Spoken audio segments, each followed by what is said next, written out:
안녕하세요. 팀TV입니다. 오늘은 베트남의 마약 사건에 대하여 전해드릴까 합니다. 지난 3월 2일 베트남 북부 박린성 경찰이 꾀도 지역 경찰과 공조해 포모이 마을에 위치한 라이온 클럽 가라오케에 대한 불시 단속을 실시해 현장에서 불법 마약류를 사용하고 보유한 혐의로 24명의 젊은이들을 체포했다고 밝혔습니다. 불시 검문 당시 24명의 남녀가 금지 약물을 사용한 흔적을 발견하였으며 박린시에 거주하는 24세 남성에 대해서는 불법 마약 소지 혐의를 적용해 체포한 것으로 알려졌습니다. 이들에 대해서는 추가 조사를 진행해 불법 약물 투약자들은 별도로 분류하게 될 것으로 보입니다. 한편 지역 경찰 당국은 박린성 지역 내에서 불법 약물을 유통하거나 사용하는 행위에 대해 강력한 단속을 예고했지만 불법적으로 유통되는 약 품류가 최근 급격하게 증가하고 가격도 상승한 상황이라고 베트남 공안부는 밝혔습니다. 베트남의 불법 마약 투약 사건은 꾸준히 사회적 문제로 다뤄지고 있는데요. 2020년 11월에는 호치민시 8군에 위치한 토파즈 엘리트 아파트를 급습해 현장에서 마약 파티를 하던 11명의 마약 투약자들을 체포하기도 하였습니다. 경찰에 따르면 해당 아파트는 주범인 B씨가 연인과 함께 지내기 위해 임대한 것으로 알려졌으며 지난 11월 10일 하노이에서 온 B씨의 친구들은 엑스터시 9개를 구입해 아파트에서 사용한 것으로 알려졌습니다.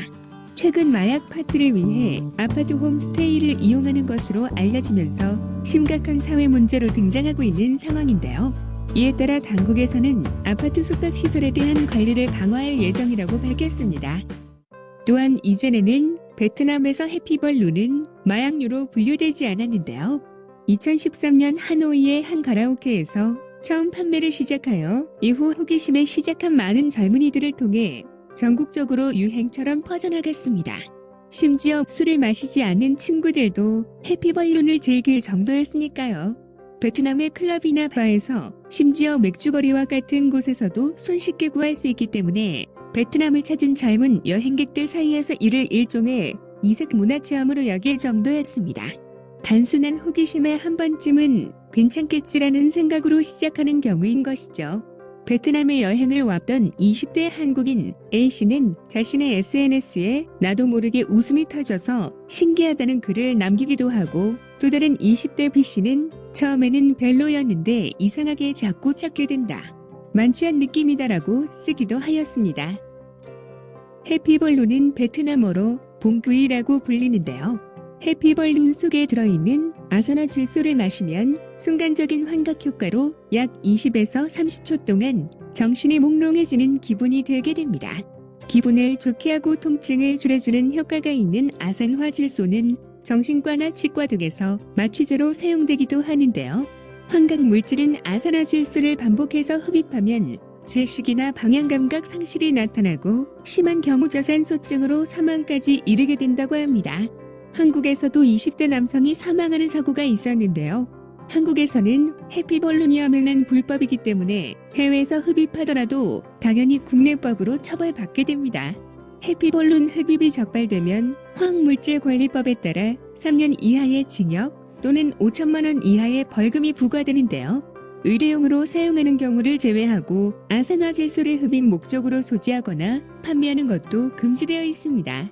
베트남에서는 2018년 하노이의 한 음악축제에서 약물 과다 복용으로 20대 7명이 사망하는 사건이 있었는데요. 당시 일부 사망자들에게서 탄산성 산화물 양성 반응이 나왔다고 합니다. 그동안 베트남에서 해피벌룬에 대한 특별한 규제는 없었지만 2019년 베트남의 수도 하노이시가 아산화질소를 오락 유흥용으로 사용하는 것을 금지시켰습니다. 하지만 다른 유명 관광지는 빠졌을 뿐만 아니라 하노이에서 적발되더라도 처벌 근거가 없어 실효성 논란이 이어질 것으로 보입니다.